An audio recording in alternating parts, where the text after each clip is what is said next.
So, Bryan. Yeah. Hey man, what's up? Thanks for having me here. Well, technically I'm having you here because you're at my house. Alright. So Bryan, can you tell us what do you do? I'm a writer for esports at the moment, focusing more on Mobile Legends and PUBG Mobile, because those are bigger in Southeast Asia compared to PC esports. Yeah. Okay. And I play video games. Yeah. Yes. That's a big deal. Okay. I have a list of questions for you, Sure. but it's on WhatsApp. Okay. You wanna use my phone? Yeah, use my phone for the.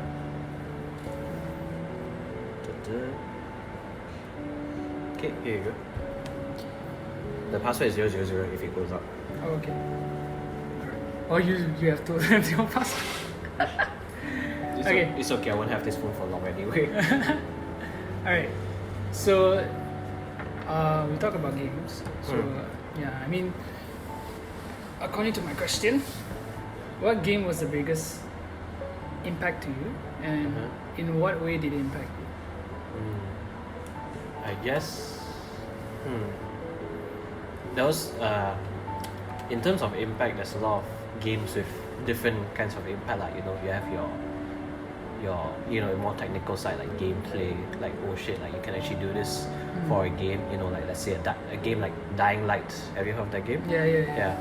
That they did that parkour level to the next level, and it's just wow, But then there's also if you're on the softer side, you have the emotional impact, so stories that really intrigue you, so and that really touches you on it teaches you something so, and I guess I'll just talk about the game that gave me the most emotional impact, I guess. It's a game called Journey, if you've heard of it. Yeah, I heard of it, Yeah, so Journey, that is something I've never played a game quite like it ever in my life. Maybe Death Stranding is close, but I guess Journey is the first really so-called boring, just walk around and just move around and here and there. But there's a grandeur to it, and it makes you feel really alone, a really lonely, because you're just one living person there walking around. But sometimes you do get unexpected players who join in, anonymous people that you don't know who they are. Oh, so it's an online? Yeah, so it's online, but sometimes you can get someone to join you, or sometimes no one joins you and it's random sometimes you have, sometimes you don't have. Yeah, and you just go on this journey together if you do have someone join you, so you just go on this journey of spiritual enlightenment I mean, it feels really spiritual to me when I played it. Changed my perspective on life, the notion of life, our beliefs, how no matter what beliefs we all have, Jesus or Allah or whoever, but in the end it's still the same. There's one big entity deity that we worship and yeah, I'm not sure where that gets anywhere, but something like that Okay. I mean, I still remember, I just saw a few parts of it, but just the simple graphics as well. It's just the storytelling is there's no words. There's no words. Everything is you interpret it. It's interpretive. It's really open to interpretation. Okay. So that's the different areas I had to figure is this a temple? Is this was this a city? Is this a coliseum or something? So it's there's a story there Just trying to piece the things together through your own imagination. Yeah. Shit. So it's really something it's really as even I'm a writer, so I believe words are pretty powerful, but then they're just some things you just can do better without words and that game is an example of that you don't need words to tell a good story. I remember the thing about it is that when you have so many perspective of things, it's an endless loop of trying to fit different fantasies into it. Like, Yeah. Yeah. I guess so. I mean, maybe you can elaborate a bit more on that, perhaps. I don't know, like maybe because I've not played the game, but just that. But you've played Death Stranding, so probably you get the somewhat same. I mean, it's not deity or what, but you kind of get an emotional impact from it as well, you know. So I guess it's kind of similar, I guess. Yeah, Death Stranding does give a little bit of different feelings about it. Yeah. Is the travel into the unknown and all that. Yeah. But I guess Death Stranding is also like emotional impact for me, like, because like especially when you play it now during this whole COVID-19 pandemic, it really like gives you a different perception of like humanity and community, like, you know. It's just like, because Hideo talks about how he's generally like a lonely guy, you know, and he wants to help like players to learn that, you know, it's even though you're alone, it doesn't mean you're alone, like, you know, or something like that. And the fact that you can just press that one button and then you just scream out who's around. Yeah. And then there's player feedback as well. Yeah. They are playing, but when they happen to be in the same area. yeah. There's a lot of community feelings there. Yeah. I actually thought he would be like a clone or something.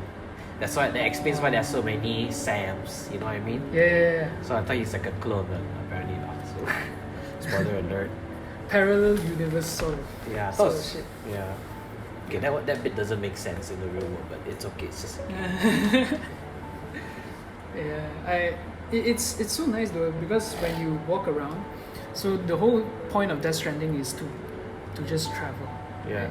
To just travel and go, like, you're just exploring, and if there's a new area, you just keep exploring. But the fact that it doesn't have to have action to Yeah.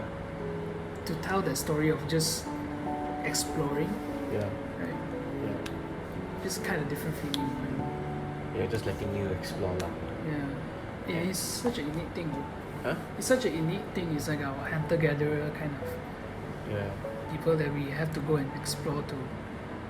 To save the community. Mm. Yeah. I mean, you're going through all those hardships of going through those troublesome cliffs and snowstorms, and then you get tired, and then you hurt yourself, and then you gotta outrun like meals and whatnot. So it's like you go through so much hardship, and it's only because of saving the community. Yeah.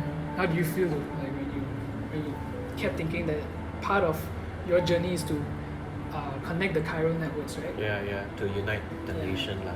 Yeah. So how do you actually feel like when each time you bring yourself to a new station and then you tell them like, okay, I have connected this, and you keep just exploring for the bigger cause? Yeah. What's your perspective? I mean, it's like that. It's like this really cheesy phrase where like a lot of movies use something like, you know, you're always part of something big. You know, like I feel like I'm part of this is something. You're part of something bigger, like, you know. And I feel like it applies here, like when I play the game. I feel like I'm part of something bigger. Like, yeah, you don't really see anyone in the game. You don't see anyone in real life except for the occasional other porters. And even if you like reach stations, no one is like there to greet you. It's just a hologram of the person, you know. But somehow you still feel like a connection lah to them. You are literally like by expanding the chiral network, you're expanding your social circle lah. You know, it's like on a literal level. Yeah. So it's quite something lah. But the fact that you're thinking about all these costs, right? But thinking about Sam, feeling like he's so isolated, not to say enjoy, but he has a fear of like social of people, like touch and whatnot. Except for his sister though. His sister is a bit more okay. They're a bit Amelie, is it? Amelie, yeah. Sister mother. I don't even know who she was. I feel like Mixed feelings. Yeah, it's okay. Never mind. Yeah. So yeah, it's really something like. It's like completely two different scenarios going on. One person has like just so, not to say like guilty, but needed to do, which is to be isolated from everyone else. But the fact that he's doing something greater for everyone, but he's still not still being lonely doing it. Yeah. That's why at one point you can see like Sam was just so pissed off about trying, even being part of this, right? Yeah. It's like battling your own Demons. constant chaos, and you're just trying to keep everything in order while you walk through. That's just one of the things about Death Stranding that really. I mean, it's really proof of like why video games can be greater, like that they are greater than these seem at first glance, like video games. Video game stories. Sure. I mean, you have your online games, Counter Strike, PUBG, and all that. But I mean, they can also be really good storytelling devices, lah. And that's that's the part of video games that I like the most, lah. Using like fantastic gameplay to really tell a great story, lah. And then it allows you to be immersed into it on another level, because you're literally progressing the story. Something.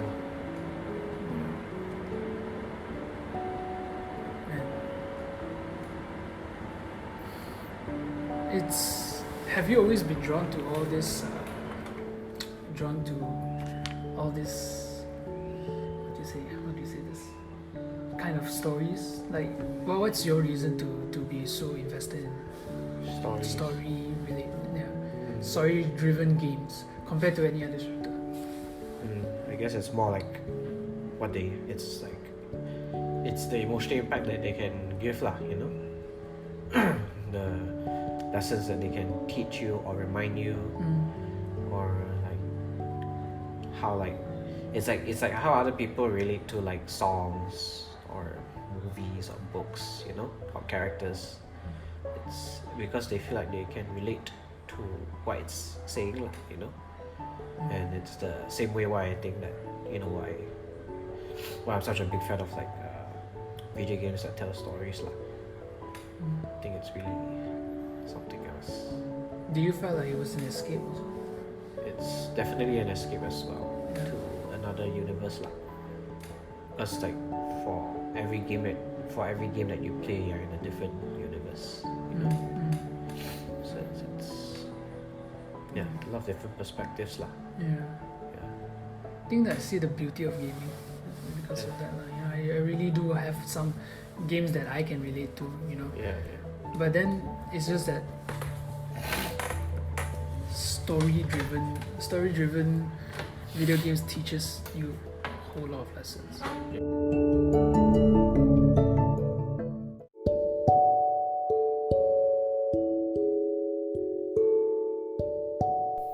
So that's the end of the podcast. Though it was a short one, but kind of enjoyed having that talk with Bryan about how video games have impacted him. So that is it. Thank you so much for listening. Stay tuned.